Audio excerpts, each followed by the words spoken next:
ಇವತ್ತು ಮುಸ್ರಿದುರ್ಗ ಈ ಸರ್ಕಲ್ ಅಲ್ಲಿ ತಾವೆಲ್ಲ ಬಿಸಿಲಿದ್ರು ಕೂಡ ಇಷ್ಟು ದೊಡ್ಡ ಸಂಖ್ಯೆಯಲ್ಲಿ ಸೇರಿ ತಮ್ಮ ಪ್ರೀತಿ ಅಭಿಮಾನವನ್ನ ನನಗೆ ಆಶೀರ್ವಾದ ಮಾಡಲು ಬಂದಿರೋದು ನನ್ನ ಸೌಭಾಗ್ಯ ಮತ್ತು ನನ್ನ ಪುಣ್ಯ ಅಂತ ನಾನು ಅನ್ಕೊಂತೀನಿ.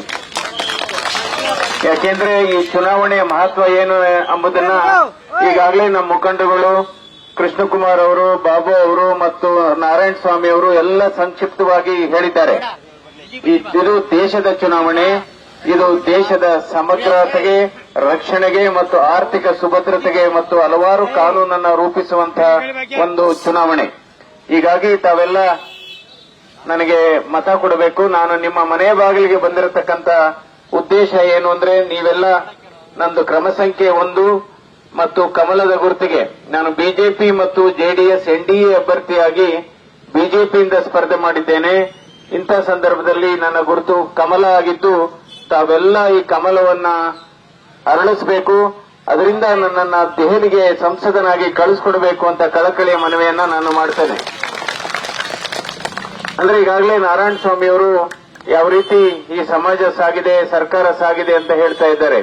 ಈ ಮೀಸಲಾತಿ ಬಗ್ಗೆ ದೇವೇಗೌಡರಿಗೂ ಮತ್ತು ನರೇಂದ್ರ ಮೋದಿ ಅವರಿಗೂ ಹಲವಾರು ಹೋಲಿಕೆ ಇದೆ ನೋಡಿ. ಈಗ ಸ್ಥಳೀಯ ಮಂಡಳಿಗಳಿಗೆ ಇದು ZP ಆಗ್ಬಹುದು, ತಾಲೂಕ್ ಪಂಚಾಯತಿ ಆಗ್ಬಹುದು ಅಥವಾ ವಿಲೇಜ್ ಪಂಚಾಯತಿ ಆಗ್ಬಹುದು, ಅದರಲ್ಲಿ ಮೀಸಲಾತಿ ತಂದಿದ್ದು ಸನ್ಮಾನ್ಯ ದೇವೇಗೌಡರು.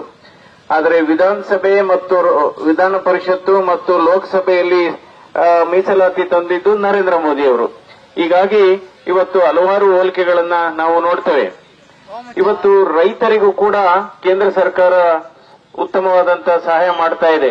ಪ್ರಧಾನ ಮಂತ್ರಿ ಕಿಸಾನ್ ಸಮ್ಮಾನ್ ಯೋಜನೆಯಡಿ 6,000 ರೂಪಾಯಿ ಕೊಡ್ತಾ ಇದೆ ರೈತರಿಗೆ. ಅಂದ್ರೆ ಯಡಿಯೂರಪ್ಪನವರ ಸರ್ಕಾರ ಇದ್ದಂತ ಸಂದರ್ಭದಲ್ಲಿ ಕೇಂದ್ರ 6,000 ಕೊಡ್ತಾ ಇದ್ರು, ಇವ್ರು 4,000 ಕೊಡ್ತಾ ಇದ್ರು, ಒಟ್ಟು 10,000 ಕೊಡ್ತಾ ಇದ್ರು. ಈಗ ಬಂದಿರತಕ್ಕಂತ ಕಾಂಗ್ರೆಸ್ ಸರ್ಕಾರ ಏನ್ ಮಾಡಿದೆ, ಈಗ 4,000 ರೂಪಾಯಿನ ತೆಗೆದು ಬಿಟ್ಟು ಬರೀ ಈಗ ನಿಮ್ಗೆ 6,000 ಬರ್ತಾ ಇರೋದು ಕೇಂದ್ರ ಸರ್ಕಾರದ ಅನುದಾನ ಮಾತ್ರ. ಹೀಗಾಗಿ ಕೇಂದ್ರ ಸರ್ಕಾರ ರೈತರ ಬಗ್ಗೆ ಬಹಳ ಕಾಳಜಿ ವಹಿಸಿದೆ. ಕೋಟ್ಯಾಂತರ ಮನೆಗಳಿಗೆ ದೇಶದಲ್ಲಿ ಗ್ಯಾಸ್ ಕನೆಕ್ಷನ್ ಆಗಿದೆ, ಕೋಟ್ಯಾಂತರ ಮನೆಗೆ ಇದು ಕುಡಿಯುವ ನೀರಿನ ಘಟಕ ಆಗಿದೆ ಮತ್ತು ಶೌಚಾಲಯಗಳು ಕೂಡ ಆಗಿದೆ. ಬೆಂಗಳೂರು ಗ್ರಾಮಾಂತರ ಕ್ಷೇತ್ರದಲ್ಲಿ ಮಾತ್ರ ಅದಕ್ಕೆ ಮಾಹಿತಿ ಹೇಳೋದಾದ್ರೆ, ಆಯುಷ್ಮಾನ್ ಭಾರತ್ ಅಡಿ ಸುಮಾರು 7,20,000 ರೋಗಿಗಳಿಗೆ ಉಚಿತವಾಗಿ ಚಿಕಿತ್ಸೆ ಆಗಿದೆ. ಹಾಗಾಗಿ ಮತ್ತು ಮುದ್ರಾ ಯೋಜನೆಯಡಿ ಸುಮಾರು 20 ಲಕ್ಷದವರೆಗೆ ಸುಲಭವಾದಂತಹ ಸಾಲವನ್ನು ಕೊಡ್ತಾ ಇದೆ ಕೇಂದ್ರ ಸರ್ಕಾರ. ಹೀಗಾಗಿ ಈ ದೇಶಕ್ಕೆ ಒಬ್ಬ ಸಮರ್ಥ ನಾಯಕ ಬೇಕಾಗಿದೆ, ಉತ್ತಮ ಗಟ್ಟಿ ನಿರ್ಧಾರವನ್ನ ತೆಗೆದುಕೊಳ್ಳತಕ್ಕಂತ ನಾಯಕ ಬೇಕಾಗಿದೆ. ಇವಾಗ ನಾನು 35 ವರ್ಷ ಹೃದ್ರೋಗ ತಜ್ಞನಾಗಿ ಕೆಲಸ ಮಾಡಿದ್ದೇನೆ ಮತ್ತು 18 ವರ್ಷ ನಾನು ನಿರ್ದೇಶಕನಾಗಿ ಕೆಲಸ ಮಾಡತಕ್ಕಂತ ಸಂದರ್ಭದಲ್ಲಿ ನನ್ನ ಅವಧಿಯಲ್ಲಿ ಸುಮಾರು 75 ಲಕ್ಷ ಹೊರರೋಗಿಗಳಿಗೆ ಚಿಕಿತ್ಸೆ ಕೊಡಲಾಗಿದೆ ಮತ್ತು 8 ಲಕ್ಷ ಪ್ರೊಸೀಜರ್ಸ್ ಎಲ್ಲ ಮಾಡಿದ್ದೇವೆ. ಆಪರೇಷನ್ಸ್ ಇಂದ ಹಿಡಿದು ಆಂಜಿಯೋಗ್ರಾಮ್, ಆಂಜಿಯೋಪ್ಲಾಸ್ಟಿ ಅದೆಲ್ಲ ನಾನು ಅವೆಲ್ಲ ಮೆಡಿಕಲ್ ಟರ್ಮ್ಸ್, ಅದ್ರ ಬಗ್ಗೆ ಜಾಸ್ತಿ ಮಾತಾಡಕ್ ಹೋಗಲ್ಲ. ಆದ್ರೆ ಬಹಳ ಮುಖ್ಯವಾದದ್ದು, ಲಕ್ಷಾಂತರ ರೋಗಿಗಳಿಗೆ ಚಿಕಿತ್ಸೆ ಕೊಡತಕ್ಕಂತ ಸಂದರ್ಭದಲ್ಲಿ ಒಬ್ಬನೇ ಒಬ್ಬ ರೋಗಿಯನ್ನ ಹಣಕ್ಕೋಸ್ಕರ ನಾವು ಚಿಕಿತ್ಸೆ ಇಲ್ಲದೇನೆ ವಾಪಸ್ ಕಳಿಸಿಲ್ಲ. ಯಾಕೆಂದ್ರೆ ನನಗೆ ನಿಜವಾಗಿ ಹತ್ತಿರವಾದಂತಹ ರೋಗಿಗಳು ಯಾರಪ್ಪ ಅಂದ್ರೆ ಶಾಸಕರಲ್ಲ, ಸಂಸದರಲ್ಲ ಮತ್ತು ಸಚಿವರಲ್ಲ. ನನಗೆ ನಿಜವಾಗ್ಲೂ ಹತ್ತಿರವಾದಂತಹ ರೋಗಿಗಳು ಮತ್ತು ಗಣ್ಯರು ಯಾರಪ್ಪ ಅಂದ್ರೆ ರೈತರು, ಬಡವರು, ಕೂಲಿ ಕಾರ್ಮಿಕರು ಮತ್ತು ನಿರ್ಗತಿಕರು. ಈ ಸುದೀರ್ಘ ಅವಧಿಯಲ್ಲಿ ನಾನು ಯಾವಾಗ್ಲೂ ಅಷ್ಟೇ ನಾನು ಬಡವರ ಕಣ್ಣೀರನ್ನು ಒರೆಸ್ತಕ್ಕಂಥ ಕೆಲಸ ಮಾಡಿದ್ದೇನೆ. ಬಡವರ ಯಾಕೆಂದ್ರೆ ಈ ದೇಶದಲ್ಲಿ ಬಡವರ ಕಣ್ಣೀರು ಮತ್ತು ಅವರ ಬೆವರು ಹನಿಗೆ ಬಹಳ ಮಹತ್ವ ಇದೆ. ಕಣ್ಣೀರು ಮತ್ತು ಬೆವರ ಹನಿಗೆ ಬಹಳ ಮಹತ್ವ ಇದೆ. ಹೀಗಾಗಿ ನಾನು ಈ ರೀತಿ ಕೆಲಸ ಮಾಡಿದ್ದೇನೆ. ಯಾಕೆಂದ್ರೆ ನಾವು ಸೇವೆ ಮಾಡುವಾಗ ಚಿಕಿತ್ಸೆ ಮೊದಲು, ಹಣ ಪಾವತಿ ನಂತರ ಅನ್ನೋ ಧ್ಯೇಯದಲ್ಲಿ ಕೆಲಸ ಮಾಡಿದ್ದೇವೆ. ಚಿಕಿತ್ಸೆ ಮೊದಲು, ಹಣ ಪಾವತಿ ನಂತರ. ಆದರೆ ನಿಮ್ಮ ಮುಂದೆ ನಾನು ಇವತ್ತು ಕೇಳ್ತಾ ಇರೋದು ಏನು ಅಂದ್ರೆ, ಮತ ಮೊದಲು, ಸೇವೆ ನಿರಂತರ ಅಂತ. ಮತ ಮೊದಲು, ಸೇವೆ ನಿರಂತರ ಅಂದ್ರೆ ಯಾಕೆಂದ್ರೆ ಡಾಕ್ಟರ್ BR ಅಂಬೇಡ್ಕರ್ ಅವರು ಕೂಡ ಹೇಳಿದ್ದಾರೆ, ಮತದಾನ ಅನ್ನೋದು ಮನೆಯ ಮಗಳಿದ್ದಾಗೆ, ಮತದಾನ ಎನ್ನುವುದು ಮನೆಯ ಮಗಳಿದ್ದಾಗೆ, ಅದನ್ನ ಮತವನ್ನ ಮಾರ್ಕೊಂಡ್ರೆ ನಾವು ನಮ್ಮ ಮಗಳನ್ನೇ ಮಾರ್ಕೊಂಡಾಗೆ ಅಂದ್ಬಿಟ್ಟು.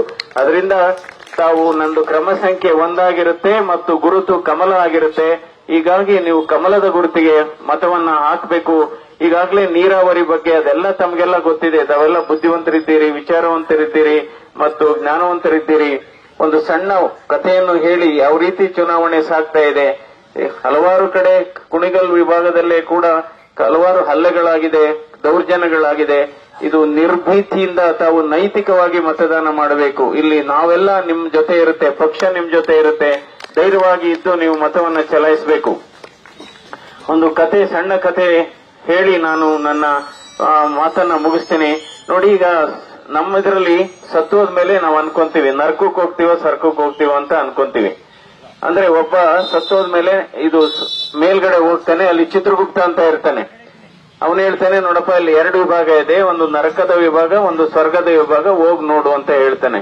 ಆಯ್ತು, ಒಂದ್ಸರಿ ನೋಡ್ಕೊ ಬಂದ್ಬಿಡ್ತೀನಿ, ಆಮೇಲೆ ಹೇಳ್ತೀನಿ ನನ್ನನ್ನ ನರಕಕ್ಕೆ ಹಾಕ್ಬೇಕು ಸ್ವರ್ಗಕ್ಕೆ ಹಾಕ್ಬೇಕು ಅಂತ.